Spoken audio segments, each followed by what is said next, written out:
ಈಗ ಹಿಂದೂಪರ ಕಾರ್ಯಕರ್ತರ ವಿರುದ್ಧ FIR ದಾಖಲಾದ್ರೂ ಸಹ ಅವರ ಪರವಾಗಿ ಬಿಜೆಪಿ ನಾಯಕರು ನಿಲ್ತಾ ಇಲ್ಲ ಅನ್ನೋ ಒಂದು ನೋವು ಕಾರ್ಯಕರ್ತರಲ್ಲಿ ಇರುವಂತದ್ದು. ಇದು ಭಾಳ ದಿವಸದಿಂದ ಹೀಗೆ ಇದೆ, ಇವತ್ತಿಂದ ಅಲ್ಲ, ಎಂದೂ ನಿಂತಲ್ಲ. ಈಗ ಮ್ಯಾಗ ನನ್ನ ಮೇಲೂ 71, 72ನೇ ಪ್ರಕರಣ ಇವತ್ತು ನನ್ನ ಮೇಲೂ ಮಾಡಿದ್ದಾರೆ. ಸುಮ್ಮನೆ ನಿನ್ನೆ ದಲಿತರ ಬಗ್ಗೆ ನಾನು ಹಗುರವಾಗಿ ಮಾತಾಡಿನ ಅಂತೇಳಿ ಯಾವ್ಯಾವ ಚಾನೆಲ್ನಲ್ಲಿ ನನ್ನ ಬಗ್ಗೆ ಅಸಹ್ಯಕರ ಏನು ತೋರಿಸ್ಯಾರಲ್ಲ ಅವರೆಲ್ಲರ ಮೇಲೂ ನಾನು ಮಾನನಷ್ಟ ಮೊಕದ್ದಮೆ ಹಾಕ್ತೀನಿ. ಮತ್ತು ಯಾರು ಕಂಪ್ಲೇಂಟ್ ಕೊಟ್ಟಾರಲ್ಲ, ಸುಳ್ಳು ಕಂಪ್ಲೇಂಟು, ಆ ಸುಳ್ಳು ಕಂಪ್ಲೇಂಟ್ ಕೊಟ್ಟೋನ ಮೇಲೂ ನಾನು ಕಂಪ್ಲೇಂಟ್ ಮಾಡ್ತೀನಿ. ಮತ್ತು ಅದನ್ನು ಯಾವ ಪೊಲೀಸ್ ಠಾಣೆದವ್ರು ಹಿಡಿದಾರಲ್ಲ ಅವ್ರ ಮ್ಯಾಗೂ ನಾನು ಮುಂದಿನ ದಿವಸ ನ್ಯಾಯಾಲಯದಲ್ಲಿ ಪ್ರಶ್ನೆ ಮಾಡ್ತೀನಿ. ದಾವಣಗೆರೆಯಲ್ಲಿ ಸರ್ ದಿವಸ ಅಂತ ಆಚರಣೆ ಮಾಡ್ತಿದ್ದಾರೆ ಸರ್. ಪ್ರಧಾನಿ ಮೋದಿ ಅವರ ಜನ್ಮದಿನ ಇವತ್ತು. ಇಲ್ಲ, ಕಾಂಗ್ರೆಸ್ನವರೇ ನಿರುದ್ಯೋಗಿಗಳಾಗ್ಯಾರ, ಅದಕ್ಕೆ ಅವ್ರು ನಿರುದ್ಯೋಗ ದಿನಾಚರಣೆ ಮಾಡ್ತಾರೆ. ಯಾಕಂದ್ರೆ ರಾಹುಲ್ ಗಾಂಧಿಗೇನು ಕೆಲಸ ಇಲ್ಲ, ಪಾಪ ಪ್ರಿಯಾಂಕಾ ಕೆಲಸ ಇಲ್ಲ. ಹಿಂಗಾಗಿ ನಿರುದ್ಯೋಗ ಭಾಳ ಸೂಕ್ತ ಕೆಲಸ ಮಾಡ್ಲಕತ್ತಾರ.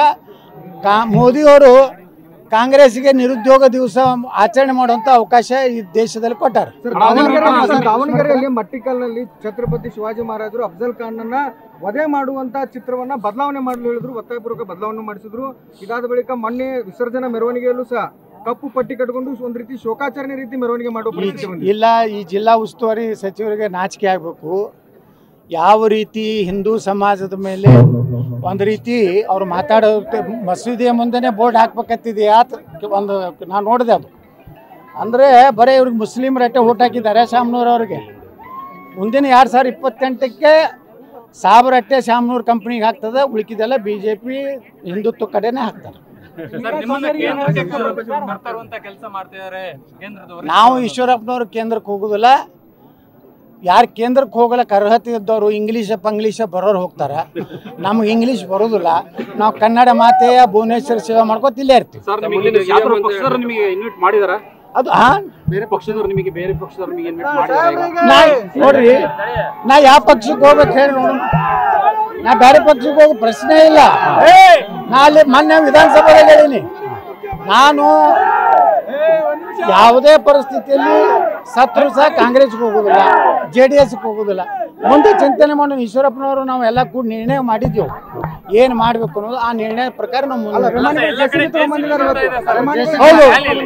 ಹೌದು ನೋಡ್ರಿ, ಈಗ JCB ಯಾವ ರೀತಿ ನಮ್ಮ ಗಣಪತಿ ಮೇಲೆ ಇವತ್ತು ಕಲ್ಲು ಒಗಿತಾ ಇದ್ದಾರೆ, ಅವರ ಸಣ್ಣ ಮಕ್ಕಳು ಉಗುಳ್ತಾ ಇದ್ದಾರೆ.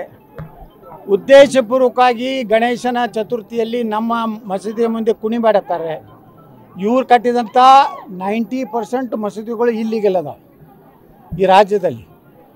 ಯಾವ ರೀತಿ ಯೋಗಿ ಆದಿತ್ಯನಾಥರು ಉತ್ತರ ಪ್ರದೇಶದಲ್ಲಿ ಶಾಂತಿ ಸುವ್ಯವಸ್ಥೆ ಕಾಪಾಡಲಿಕ್ಕೆ JCB ಉಪಯೋಗ ಮಾಡ್ಯಾರೋ, ಎಲ್ಲೆಲ್ಲಿ ಅವಶ್ಯಕತೆ ಬೀಳ್ತದೆ ನಾವು ನಮ್ಮ ಸರ್ಕಾರ ಬಂದಾಗ ಉಪಯೋಗ ಮಾಡಬೇಕತ್ತೆ. JCB